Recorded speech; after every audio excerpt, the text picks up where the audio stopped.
Donyo, kembali lagi di channel Budi Hartanto.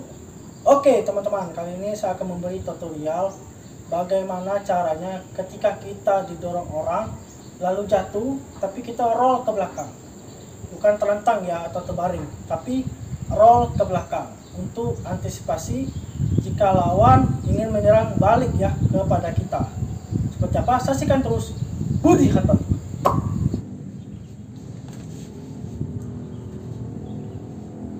Oke teman-teman, nah ini basicnya untuk roll ke belakang. Yang pertama teman-teman jongkok seperti ini posisinya, lalu posisinya kita roll ke belakang arah sikut kiri ya teman-teman, seperti ini contohnya ya.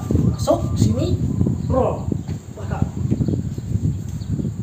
Oke, ulang ya.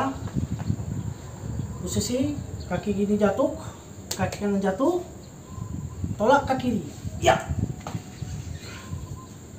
Oke, jadi seperti ini ya teman-teman, latihan roll belakangnya.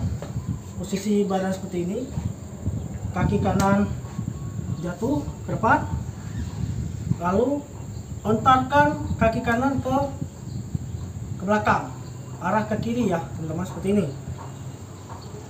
ya. Lalu ini roll ke belakang cepat, tolak dengan tangan kanan cepat, kirinya kepek ke bawah ya teman-teman. Ini ketika musuh kita menyerang, didorong, tak langsung jatuhkan. Oke, jangan posisi kita sudah kena dorong terlentang, salah itu ya teman-teman.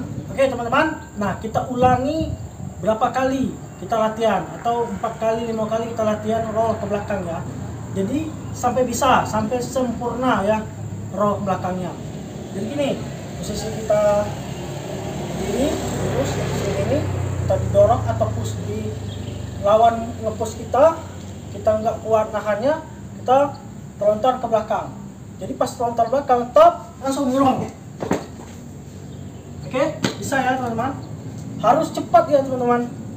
Jadi latihannya boleh latihan di rumah ataupun latihan di tempat teman-teman latihan, bela diri mana teman-teman latihan ya teman-teman.